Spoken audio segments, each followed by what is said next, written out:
What's poppin' Chargers? I'm Shaina. And I'm Matt. Welcome to another episode of Wrsn.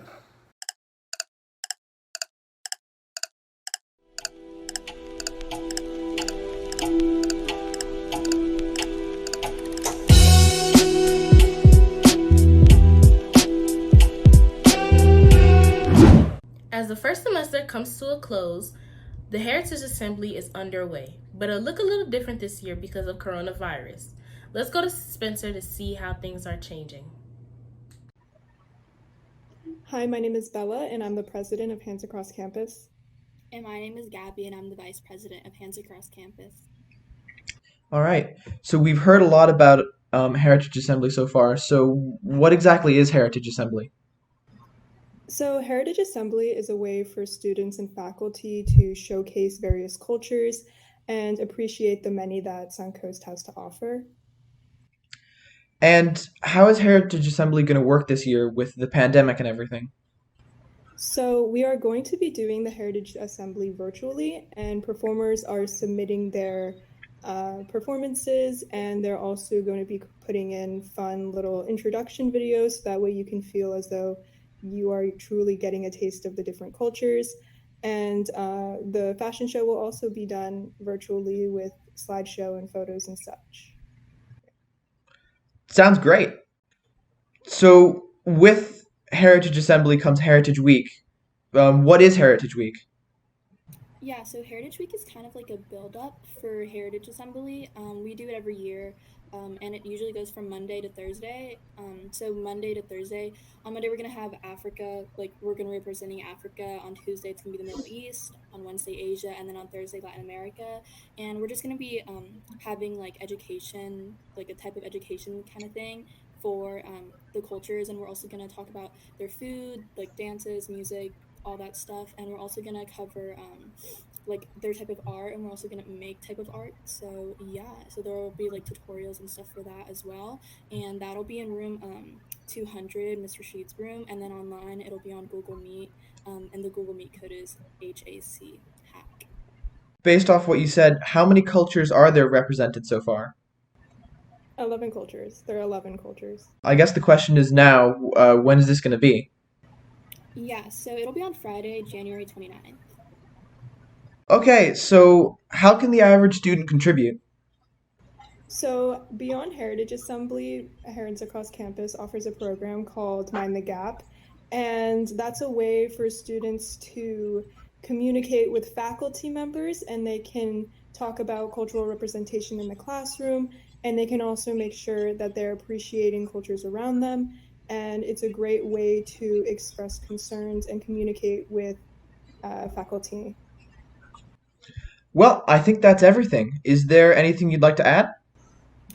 Yeah, I'd mainly like to add that Hands Across Campus, like Mind the Gap, we host a lot of other events and programs such as Pen Pals, which connects students at Suncoast to students in India, and we just have somebody to talk to and like just talk about current events and stuff like that.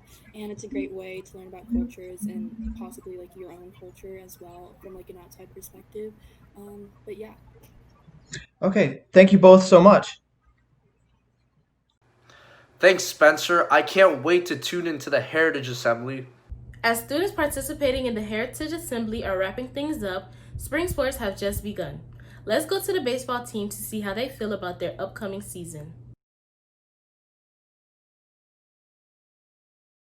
I am. We have a lot of young talent along with our experienced seniors. I feel like our seniors can guide these young guys, and I feel like we'll be a stronger team.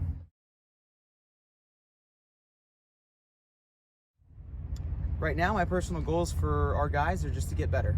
I feel like we will be above 500, and we'll get a lot of wins this year, especially with the team that we have.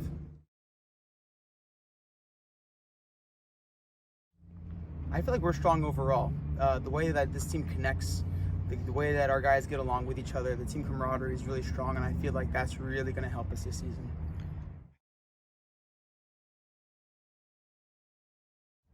Phenomenal. I mean, our seniors, our upperclassmen are just very energetic guys, and they bring a lot of energy to the field, and I feel like the younger guys really feed off of that and kind of follow in their footsteps.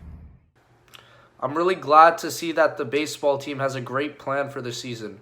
Speaking of sports, lacrosse is starting soon. Please feel welcome to come out to tryouts on Monday. But wait, what about the other sports? Let's head over to Darnell for more information. What's good, Chargers? I'm Darnell, and let's dive into some sports.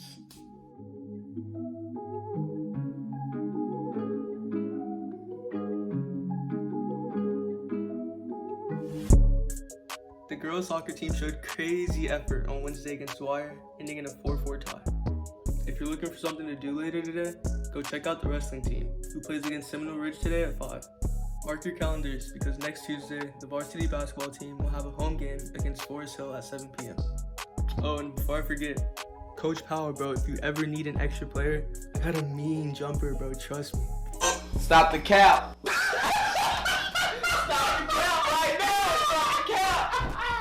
But for real though, good luck, Chargers, and I'll see you guys next week.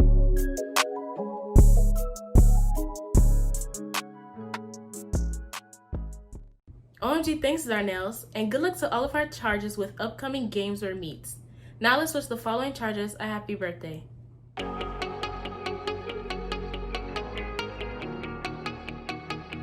Happy birthday, Chargers. This has been Matt And Shaina, and stay tuned for the first Fieldview episode of 2021.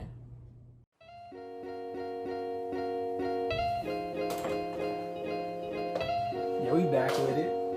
What's up, you guys? It's your boy Derek, man. We're back at it again with yet another episode of Fieldview. Before we get into the show, if you guys want a chance to be featured on Fieldview, I'll be popping up at school next week, probably on Wednesday, most likely on Wednesday, wink, wink, to do some in-person interviews. And if you guys want to be featured on Fieldview, please come to me. Do not be shy. I do not bite. Maybe I do. But just pop up to me, man. You know, we're going to be asking questions. We're going to have some fun. We're going to live it up. I want to be on Fieldview. That's all you got to say, and we'll get the recording. I'll press record on the camera. Quick. Do that for me, guys. And without further ado, let's get into it. We're first going to go to Jana and see what Jana has to say. Apple versus Android. I personally think that Apple takes the win. This is because I'm an Apple user. I've been an Apple user since I was back in elementary school. My family's Apple users. So Apple for the win, 100%. I see. Now, if I had to choose, I'd choose Apple if we're talking about phones. Not for the camera, not for none of that, simply because of how easy it is to airdrop things. That's literally why. That's the only reason. Now, if we're talking about cameras and everything else, there's so many better Androids than Apple. There's so many better Android phones than there are Apple phones out right now. Oh my gosh, let me tell you. I actually prefer Android to Apple, and that's because I feel like iPhones just have a really simplistic setup to them. Everything about them is really simple. They just have one button for the home screen. Once you get into the lock screen and all the features, everything is really simple. And it's too simple as for me to like it. And I also think the batteries drain fast. I'm not sure about that. I have no way of knowing. But if that's true, that's just another reason. I don't know why I hit the camera when I'm still here, but yeah, if we had to talk about computers though, I'd choose Android simply because they make Windows. All of those are Android products, quote quote, and they have way more storage. They can do way more. They're more personalizable. That is not a word. They're more customizable than an Apple. Yeah, Darnell. If I had to choose between an Apple and an Android, I would go with an Apple.